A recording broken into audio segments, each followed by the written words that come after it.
Hello and welcome to the next part of the repair marathon.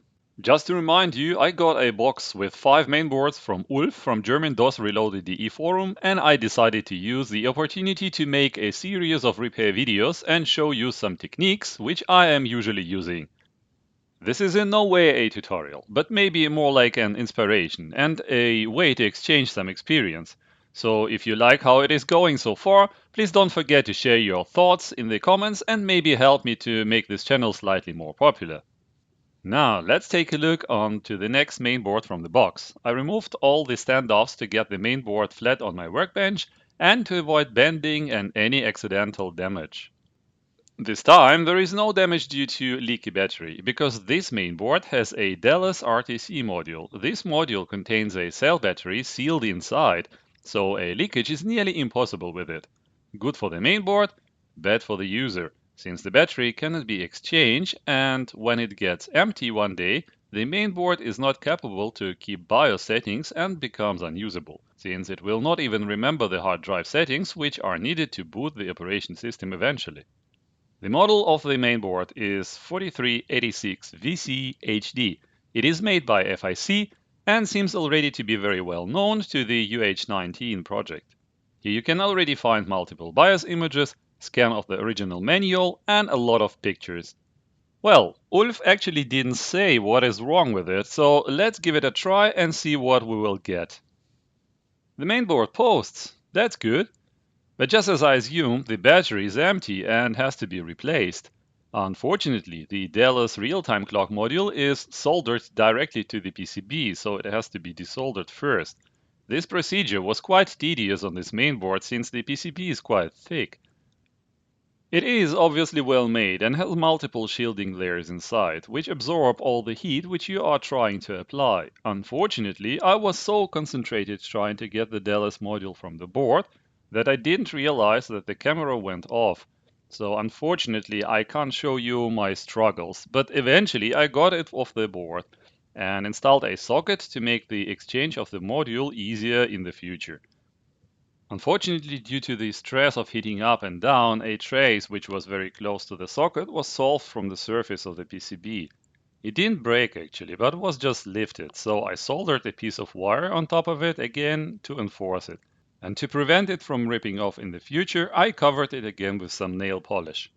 Now the original Dallas module can be replaced. Some time ago I made 2 videos about how such a module can be modified to connect an external battery. If you missed it somehow, I will put a link down into the description. I have here already one module, which I prepared before for another mainboard. So let's give it a try in this mainboard. Oh, and one more thing I would like to address. The fan was extremely loud and even visibly too slow. Let's give it a brief treatment. I will also clean it a bit from inside and add some machine oil. The sticker doesn't stick anymore, so I am using a piece of Kapton tape instead. By the way, I found something funny. Look at the sticker. It says Made in USA and tells us something about patent. But if you look carefully, you can see some text shimmering through the sticker. In the end, it turned out to be a sticker on the sticker, and what we see here, made in Taiwan. Yay! Okay, everything's connected again. Let's give it another try. And as you see, it doesn't complain about bad battery anymore. Let's do some settings in BIOS and see if the board can keep it. And it can. As you can see, after the reboot, the main board remembered the hard drive settings and booted directly into DOS. Let's do some standard stuff. Sysinfo says 486 DX50. That is probably true. The benchmark says 108 points, which are okay-ish for this configuration. Yeah, Doom runs, but is terribly slow, since this board has only ISO-bus, which is an extreme bottleneck.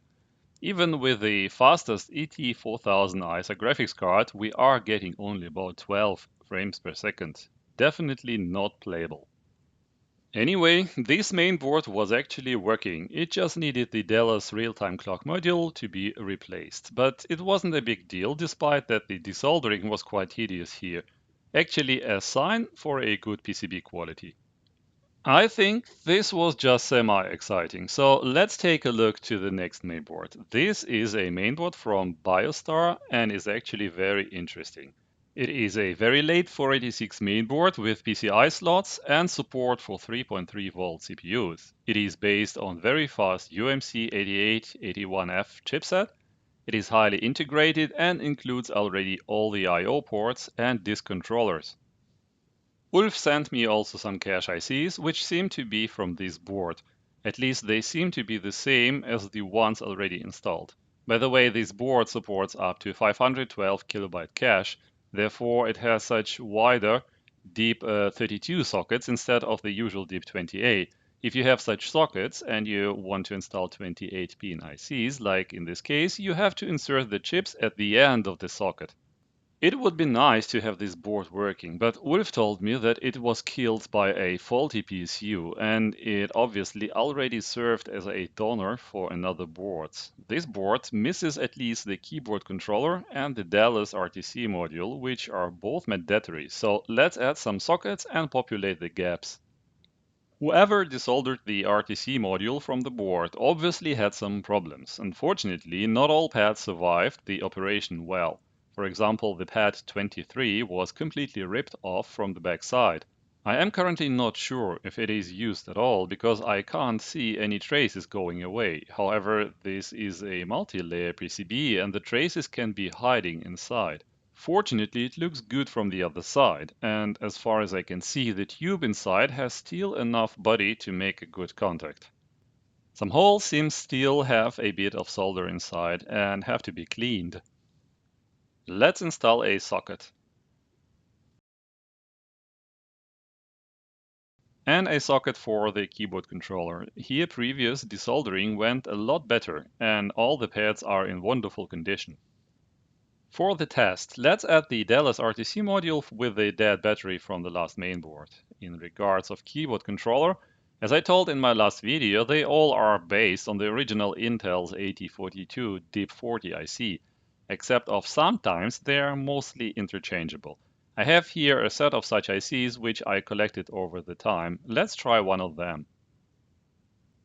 I inserted already a 486DX266 5-volt CPU and all the jumpers should be set up correctly. I'll add the ISO post analyzer card to see if there will be any signs of life at all.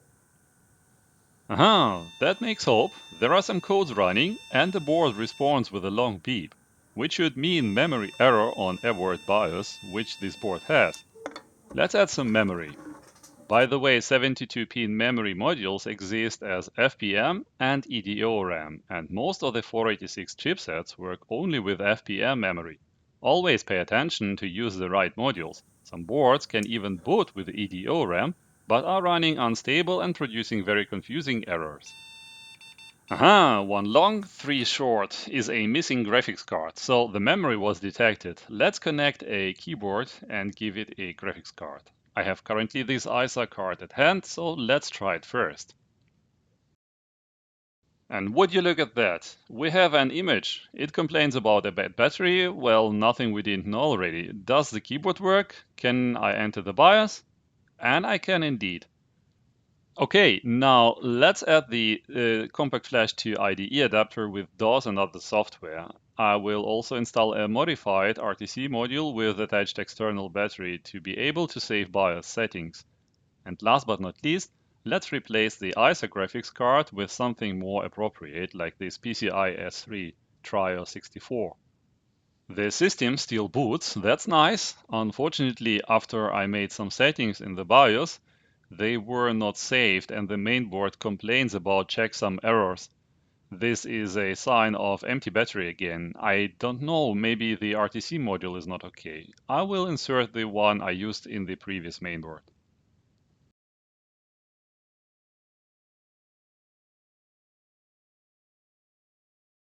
Yeah, that was it. The checksum error has gone and the BIOS settings were properly saved this time. The system booted into DOS flawlessly. Let's take a look at the usual stats.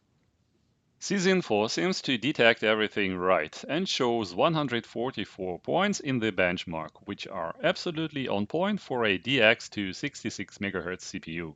Doom seems to run just fine as well and ends up with a result of around 26 frames per second. The main board seems to be completely okay. One thing left to check: this board is designed to support CPUs with voltage down to 3.3 volts as well. The voltage regulator seems to work reliably. I played with different jumper settings and it delivered all the voltages between 3 and 4 volts properly. I also briefly installed a 3.3 volt DX280 CPU and powered up the system off camera just to see if it posts at all. And it does. Unfortunately, I can't go deeper now and show you more of this board. As I told in my video, I made this repair marathon in 2 days and I didn't have time to play too much with the hardware itself. However, I'm glad to say that this nice board is back to life and will hopefully give a good base for some retro build in the future. So these were two boards which just needed a little bit of work, but it was still a pleasant surprise to see both of them running again. And this is it from me today. I'd be glad about your likes and comments. One more video from this marathon will follow soon, and so far I say thank you and goodbye.